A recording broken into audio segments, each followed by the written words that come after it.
जरा कल्पना कीजिए, आपके घर के बिजली के मीटर के पास एक छोटा सा बेहद साधारण सा तार लगा है। हाँ, बिल्कुल। उसका डिजाइन ही कुछ इस तरह किया गया है कि जरूरत पड़ने पर वो सचमुच खुद को नष्ट कर ले, मतलब जलकर खाक हो जाए, और वो भी सिर्फ इसलिए ताकि आपकी जान और आपका घर बच सके। और या फिर एक ऐसी विशालकाय मशीन के बारे में सोचिए जो बिना किसी चीर-फाड़ के आपके दिमाग के अंदर झांक सकती है। सही कहा। और वो भी सिर्फ आपके शरीर के अंदर बहने वाली बिजली की आवाज सुनकर। बिल्कुल। आज की हमारी इस गहन चर्चा में हम इन्हीं दोनों अकल्पनीय लगने वाली चीजों को जोड़ने वाले हैं। और दिलचस्प बात यह है ना कि सदियों तक इंसानों ने यही माना कि बिजली और चुंबकत्व का आपस में कोई लेना देना नहीं है। अच्छा। हाँ, मतलब लोगों को लगता था कि बिजली का मतलब है बादलों की चमक या तारों में दौड़ने वाला करंट, और चुंबकत्व का मतलब है वो काले पत्थर जो लोहे को खींचते हैं। दोनों पूरी तरह से स्वतंत्र अलग अलग घटनाएं मानी जाती थी। एकदम सही। लेकिन आज हम जिस एक बेहद रोचक एजुकेशनल प्रेजेंटेशन को डिकोड करने जा रहे हैं, वो इस पूरी पुरानी धारणा को पलट कर रख देता है। हाँ, आज का हमारा विषय है विद्युत धारा के चुंबकीय प्रभाव, और इस स्लाइड सामग्री को गहराई से समझना किसी थ्रिलर कहानी से कम नहीं है। बिल्कुल। हमारा मिशन आज इन स्लाइड्स को पढ़ाते और समझाते हुए ये डिकोड करना है कि कैसे बिजली और चुंबकत्व असल में एक ही सिक्के के दो पहलू हैं, कैसे वे एक साथ मिलकर जादू करते हैं। और ये कोई रहस्यमयी जादू नहीं है, बल्कि एक बहुत ही तार्किक और सटीक विज्ञान है।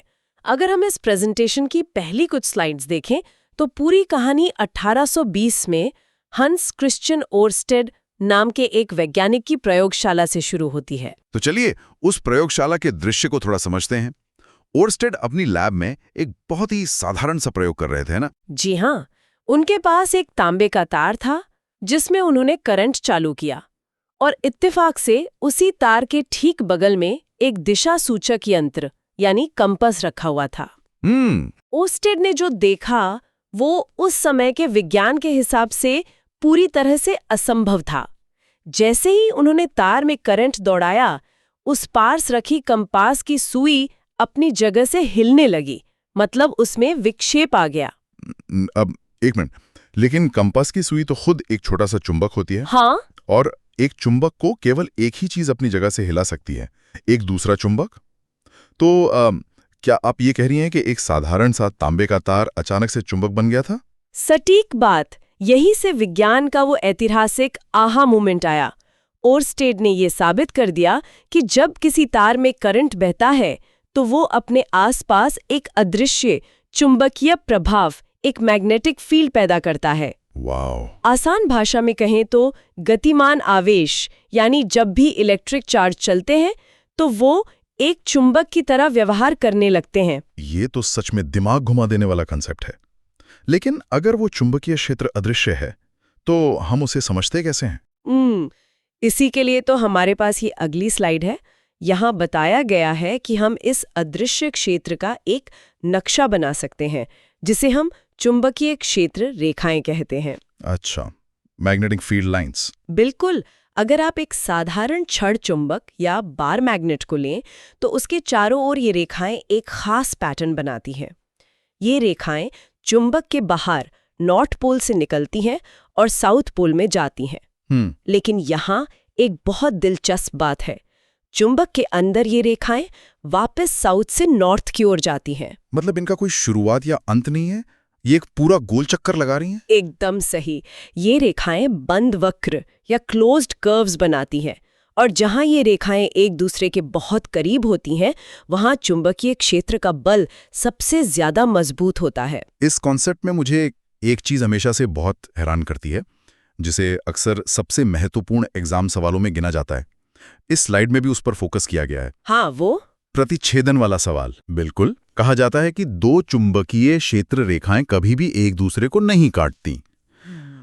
अगर मैं इस चुंबकीय क्षेत्र की तुलना एक बिजी हाईवे से करूं, जहां ये रेखाएं अलग अलग लेन हैं, तो हाईवे पर तो गाड़ियां लेन बदल लेती हैं, एक दूसरे का रास्ता काट लेती हैं।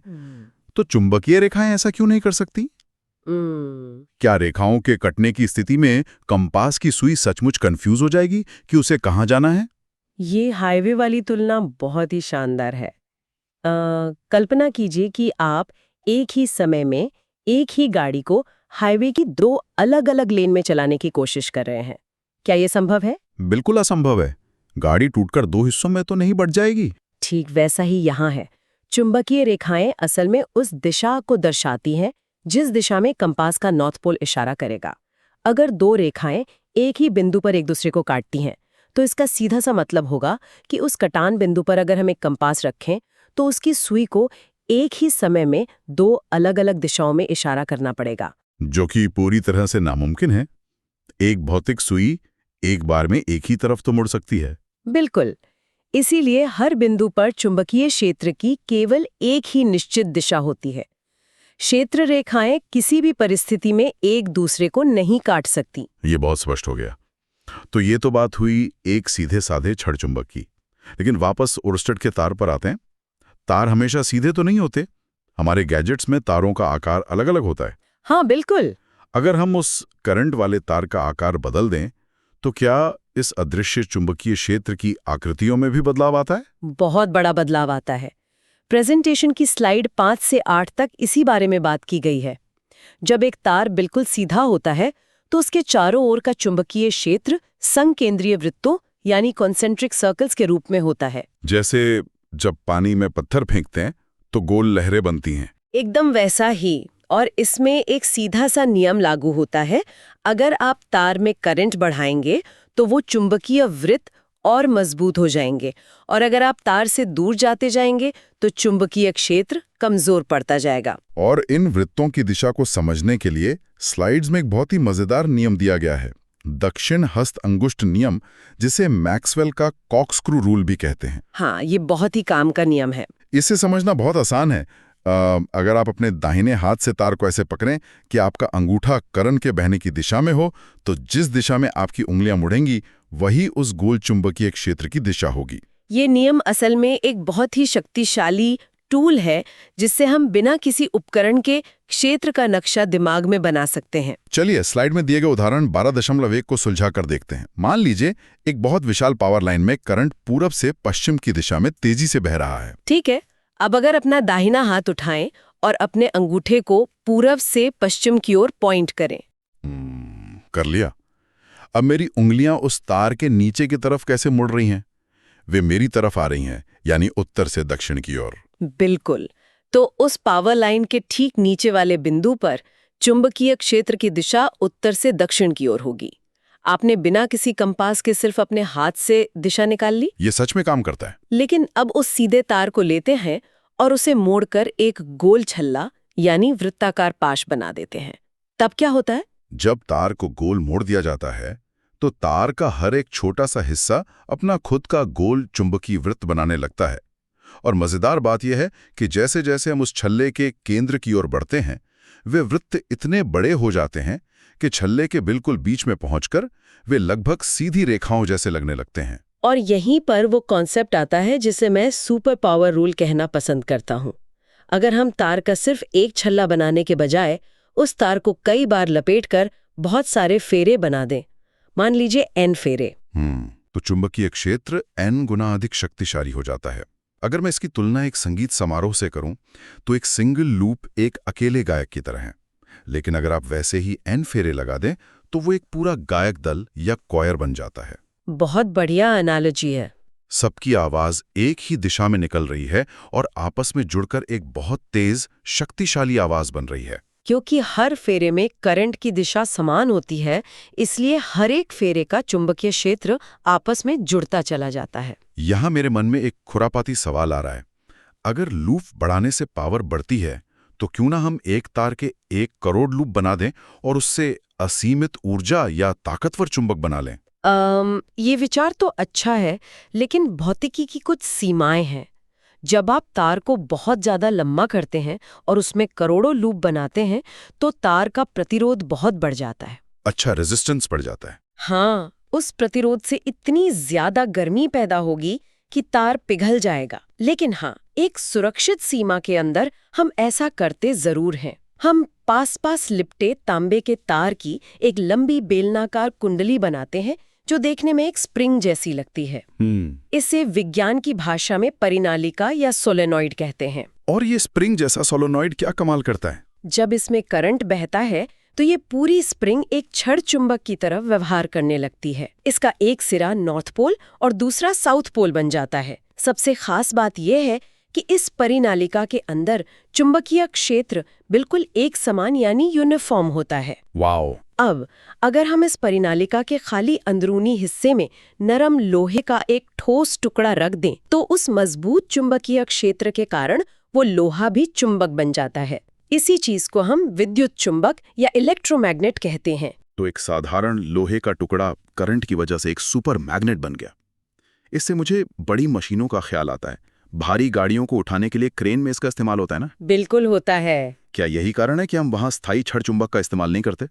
मेरा मतलब है, अगर क्रेन में एक परमानेंट छड़ चुंबक लगा दिया जाए तो वो लोहे की गाड़ी को तो चिपका लेगा, लेकिन फिर उसे छोड़ेगा कैसे? हम उसे अपनी मर्जी से ऑफ तो नहीं कर सकते। आपने बिल्कुल सही नस पकड़ी है। यही इलेक्ट्रोमैग्नेट की सबसे बड़ी खूबी है। एक प्राकृतिक चुंबक की शक्ति फिक्स्ड होती है, लेकिन एक विद्युत चुंबक आपके पूरे कंट्रोल में होता है। आप एक स्विच दबाकर उसे तुरंत चालू या बंद कर सकते हैं। क्रेन ऑपरेटर को गाड़ी उठानी है, स्विच ऑन। क्रेन को लोहा छोड़ना है, बस करंट ऑफ कर दीजिए, सारा चुंबकत्व 1 सेकंड में गायब। कमाल का कंट्रोल है।